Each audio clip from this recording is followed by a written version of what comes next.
Because at the end of the day, this is not to diminish any of these men and their efforts.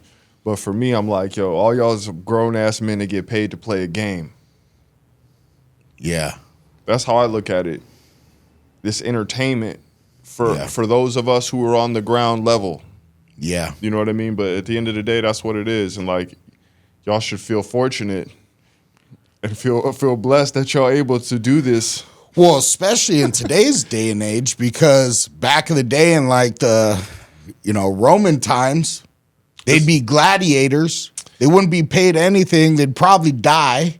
Now, in our world, the same people are sports heroes, superstars. Crazy. And idolized by, And they're still being used the same way as the gladiators were. Still the same. They're just not it's still the Roman circus. They still got, and this is not me included, and you know this. You got all of us sitting in front of the TV like this. Yeah. The Warriors are playing tomorrow. I can't go to that wedding because the Warriors are playing tomorrow. Yeah. I can't go to that baptism because the Niners are playing. Bro, like, people be like missing like real life stuff because like this is life. Well, you said in one of our episodes or something like wearing your political affiliation on your chest like it was a sports team. And now we're talking about sports teams, and how it's weird to me. It's like almost like even blasphemous. Like it's like idolizing. That's what it is. It is, right? Yeah. That's crazy to me. It's idolizing. And so a lot of the people that are idolized are not necessarily doing the right I think patterns. all of the athletes, just as a human being, right? Me, as I sit right here right now, I don't watch no sports, dog. Yeah. I respect all of them as individuals that made it, and I think they're all cool for that reason. Yeah. For me, like, that's enough. They're exposed to a lot. But I don't need to obsess over any individual or any team or none of that to be like, it's like, bro, I got a family, bro. Like, yeah. I love my kid.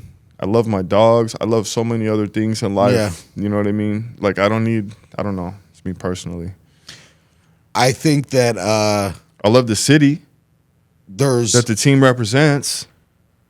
I think people have love for their city. But it's all branding and marketing, man. Crazy, man. It's all influence, right? And sphere of influence. So, was Brady, like, looking at Brady, Bledsoe getting injured, was that Brady's lucky break? I don't know. That doesn't really make sense in my head because it's like people get injured. Was it like, oh, Bledsoe was unlucky, or he's been playing for a long time and it's like time for an injury? And his lucky break, I don't know. His readiness meeting opportunity, yeah, sounds like Brady was ready. He's ready to show up and show out. How was it again? Stand in. No, it's stand up, stand up, stand in, out, and stand out. Yeah. And that's what he did. Yeah. You know what I mean? He showed up. Some of these other, like, cultural icons, one of them that I've been, looking at his stuff for a while is 50 Cent.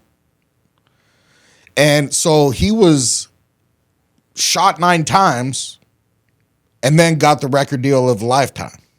Survived, right?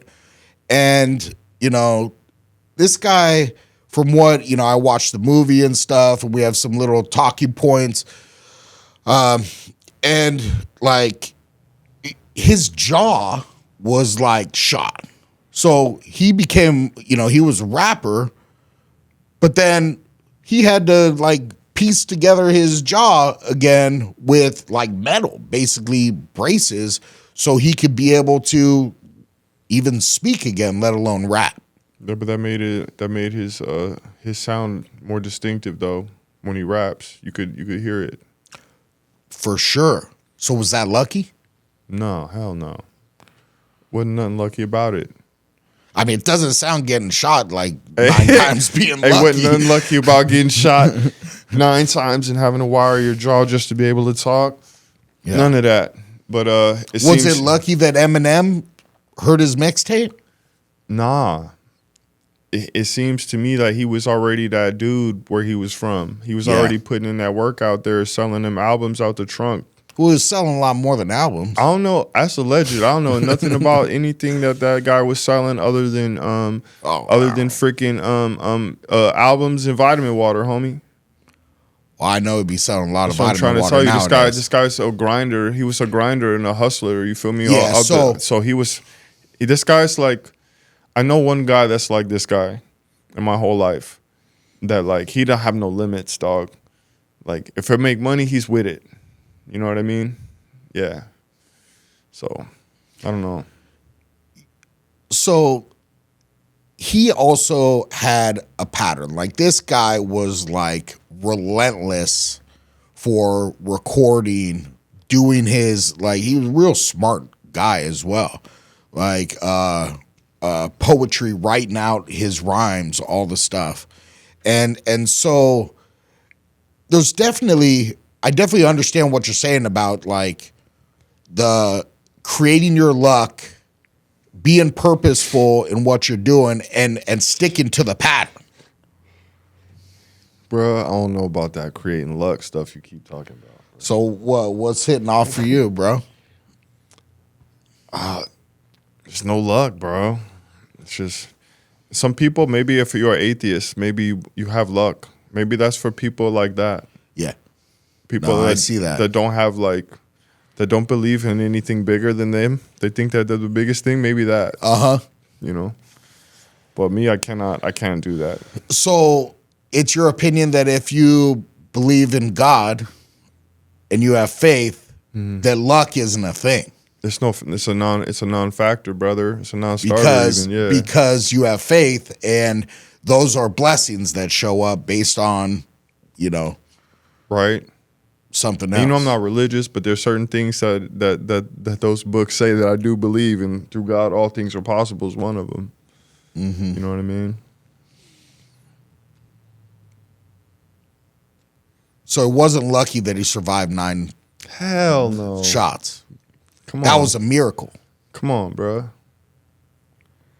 And once you go through something like that, it only takes one bullet to kill them all. I mean, it's true. You feel me? 9? You don't even need to get hit. And the thing is, a proper graze will kill you. Yeah. As long as it doesn't. As long as it's not your ear, bro. A proper graze will kill you dead. Yeah. That's what I'm saying. So it's like, nah. Hold on, let me ask you a question. Do you think somebody else? Like, do you think somebody wanted him to be here? Do you think he was lucky that it wasn't his time? I mean, it sounds so ridiculous. Luck sounds so ridiculous to me, bro. I'm sorry. But was he lucky? Yeah. I mean, compared to the dude that got shot one time and died, he was lucky. I mean, is it divine? Was it his purpose to be here for a bigger reason? All this, that dude that punched his ticket. Yeah, it was very misfortunate. It was very misfortunate that happened. So was that guy unlucky? Misfortunate. Misfortune. That's what I'm trying to tell you. I don't know who made up. I got to look further into luck itself and the concept of it and where it came from, because to me it sounds absurd. Yeah. Yeah, we get to dig into this a little bit more as we go here. Yeah, we're going to come back up on another pod with this one. Yeah, this is going to be a reoccurring thing because I could see that I could trigger Nathan. He going to do this, yeah, anytime you say that, just so you know, like anytime you say luck, bro, it's going to be a problem, bro. But it's something that I say to people because you're a freaking gambler. Well, when somebody will go up and be like, I'm going to put this dollar in this machine, and they go like this, and they could win $1 million. It's like, I don't know. They got lucky. You know what I'm saying? And for myself, when, like, after, let's say I've taken a bad beat on a poker hand. And a bad beat, for those who don't know, is when, let's say, for instance, I got pocket aces before the flop. I go all in. dude goes all in with me and he's got 7 deuce. Shout out poker gods, man. Yeah, which is the worst hand possible. And we go against each other. Well, somehow he wins. All our money's in before the flop. He's got the worst hand. I got the best hand. He wins. I got unlucky. Like, that was unlucky. Bro, every time you tell a poker story, bro, I just sit there and be quiet because I don't know what the hell none of that is, bro. You like the flop to this, to that, and to this, and to that, and I'd be like, word. Well, that's something we're going to do as we keep on going. Yeah, you got to teach me how to play, bro. We're going to be sitting in the Fortress of Solitude, and there's going to be, on one of our screens, we're going to have poker going, and we're going to be like playing.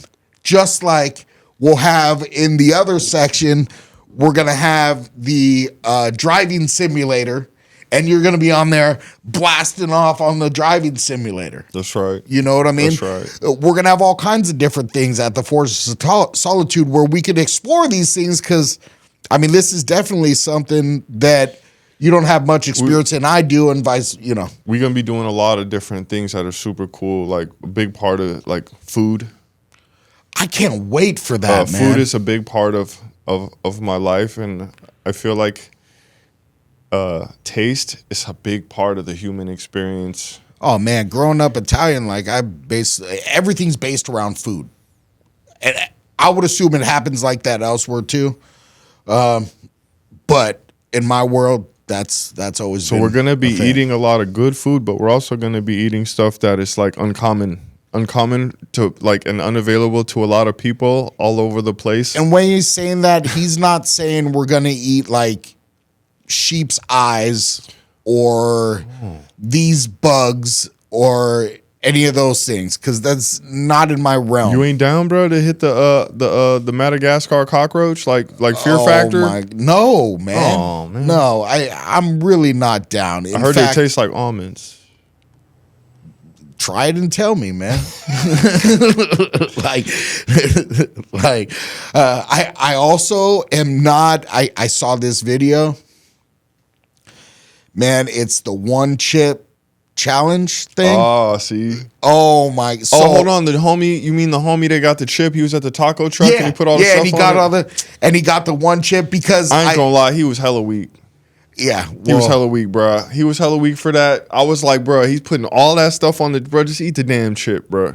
Yeah, you didn't. But no, it's about the thing is everybody goes to the taco truck with all the things and they make all the stuff. Oh, and that's is a that viral what they video. do with that truck? That's the thing. Yeah. Oh, I thought it was just a pocky. And so for me, I've been seeing the taco truck videos where somebody shows up with one of your bag of chips that nobody's ever seen before.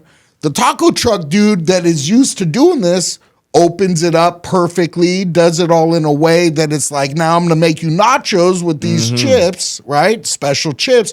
So people go on there to show off, look what I got. I got this bag of chips, which is similar to like what we're talking about doing at the Fortress of Solitude. Yeah. But we have access to like a tremendous amount of stuff that not a lot of people even get to see. And we're gonna try a lot of that stuff. Like, he says stuff, but he's talking about snacks and drinks. Like, right? Yeah, mostly. I mean, you're not talking about like aged ribeyes. Actually, that would be another one. You know, we purchased that big dry aged piece of beef that we paid about $500 for. We're going in the store and I'm seeing it in the thing. It's almost like a sports collectible thing. Like, yeah, they keep it for you there. Yeah. And like when you're ready, you just either call them and tell them to slice off a couple slices, or you go there and tell them, hey, run it. And we're gonna have some fun, man. We're gonna have some fun. Well, that's exciting because my weight's been going down. I need to make sure to keep my muscle up and eat good. I mean, you know, speaking of that, you know who had like it was, I don't think it was lucky.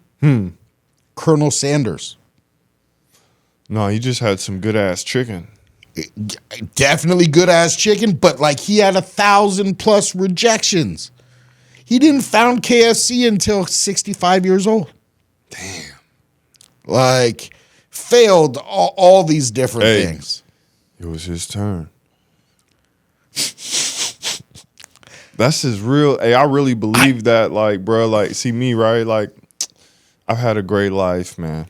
I've been very fortunate, dog. I've seen some things that not a lot of people will ever see in their life multiple times. And, like, I've had all of these ups and downs. And right now, doing all right. You know, could be doing better. But it's okay. Gonna just keep grinding because you know what? I will not give up. Because when my turn comes, it will come. That's when it's my time. That's when it's like, all right. That's a good way to approach. We've had that approach with the Gambler and the Guardian, right? We didn't take this on and be like, oh man, we're gonna be like YouTube sensations in a matter of like 3 weeks. We did this in the place of we're going down the road to continue doing this as a thing that we both enjoy or thought we'd enjoy. And as we continue doing it, we realize this is something fun for us. But we also, though, when moving, are going to be at a different level of comfortability, and we're going to be able to start talking about some of these other things that we want to talk about. Yeah, we've been holding back. And also technical, skills, because, when we're over there, we're going to have different setup, all fresh and new, so back to Colonel Sanders. I mean, what would most people have done after 100 rejections, let alone 1,000? Quit. And say, this ain't for me, not my time? Nah, he had faith, bro. Yeah. He believed that what he had was it, and he was like, nah, I just haven't met the right one yet. That's definitely. Is that purpose or just stubborn pattern repetition, bro? For me, like I'm like that too. So I don't know. You're stubborn in your pattern repetitions. Yeah. Yeah. You get stuck. Yeah. And when I say stuck, it's like not a bad thing. It's like I will not be deterred. You're unwavered. Yeah. Yeah, I'm bad. Yeah. Are we confusing divine timing with randomness? See? So that's what you were saying. It's not even like it's like an insult, dog. It's insulting to the divine that we're even discussing. That we this. even like that we even. And this is even a thing. We're even considering this to be a thing is freaking arrogant of us. Do you think, in a way, we'll be held back because we spoke about this? Held back from what? From our divine, what do they call it? Your heaven, Juma? No, what? your calling, your destiny. From creating your destiny. I believe it might delay your turn. Oh. Dang. We should have talked about this before we did the episode, before we got in here, and now we might be like delaying our turn. This is real, man. This is a real thing. And so, and again, this goes back to the all men are not meant to be kings, and not everyone has an internal voice. Some people, it's just going to live life and be grateful for the little small victories that they have. Some people might not ever have that big turn. Yeah. You know what I mean? A lot of people. But that's their function. It's not meant for everyone. You see what I mean? Everyone have a different role, right? There's different types of people, right? Remember, we spoke of hunter-gatherer types, nurturing types. There's all these different types. Like, we're just so far down the line in society where we're like, we frown upon like the shoe shiner. Like, he's not like a big guy to us. Like, no, he's a big guy, homie. Because like, y'all don't know how to shine your damn shoes. You know what I mean? These people that's out here, Like, yo, you like to eat healthy? You like your skin shine good? Yeah. You like eat fruit? Yeah. You need to really honor those who are there picking these fruit. And every person in society that has a function is to be honored, you know? So, Yeah. I like that, man. I really do.